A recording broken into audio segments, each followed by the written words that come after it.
గత ప్రభుత్వానికి, ఈ ప్రభుత్వానికి, ప్రజాపాలనకు ఒక అద్భుతమైన వ్యక్తి మనకు పరిచయమయ్యాడు. శ్యామ్ సుందర్ గారని. తెలంగాణలో చాలా కళాకారుడు ఆయన. ఆయనకు పెన్షన్ రావాలని కోరుకున్నాం కానీ ఈ ప్రభుత్వం కూడా ఇవ్వడం లేదు. ఆయన కమ్యూనిస్ట్ పార్టీ కాబట్టి సిపిఐ పార్టీ. ఎందుకంటే చాలామంది కమ్యూనిస్టులో ప్రజల కోసం పనిచేసిన వాళ్ళు కనుమరుగైపోతున్నారు. మాకు చాలా రోజుల నుంచి అన్వేషించగా మాకు లీడర్లే కనపడ్డారు కానీ ఉద్యమకారులు మాకు కనపడలేదు. ఈయన చాలా రోజుల నుంచి పరిచయం ఉన్నప్పటికీ మాకు ఈయన యొక్క గొప్పతనము ఇటీవల ఒక పేపర్లో చూసినప్పుడు ఈయన చేయెత్తి బ్రహ్మాండంగా ఆర్ నారాయణమూర్తిలాగా ప్రజల కోసం పనిచేసే వ్యక్తి. ఈయనతోటి కలిసి మేము మైన్కు వ్యతిరేకంగా చూసొచ్చాం. అదేవిధంగా ఇప్పుడు ఈ మైన్కు వ్యతిరేకించొద్దా అంటే ఇది బీఆర్ఎస్ ఏనుగా రవీందర్ రెడ్డి ఎమ్మెల్యే గారు ఇది అన్నీ కూడా పొలిటికల్ వాళ్ళే ఉన్నారు కాబట్టి మనం వ్యతిరేకిస్తే ఒక ప్రాబ్లం, వ్యతిరేకించకపోతే మనకు న్యాయం చేసిన వాళ్ళం కాదు.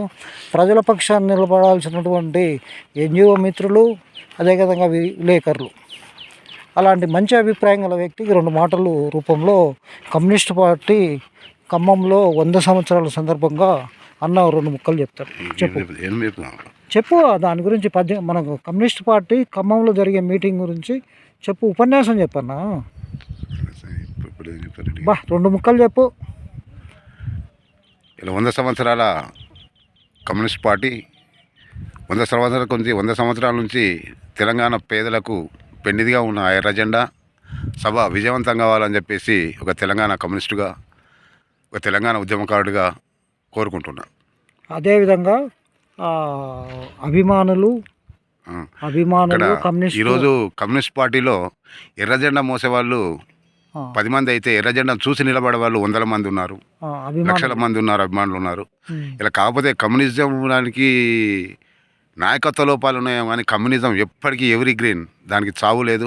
కమ్యూనిజం అనేది దాన్ని ఏ పార్టీతో కానీ ఎక్కడితో పోల్చడానికి వీల్లేని పార్టీ అది ఎప్పుడు కూడా ప్రజల పక్షాన, పేదల పక్షాన పోరాడే పార్టీ.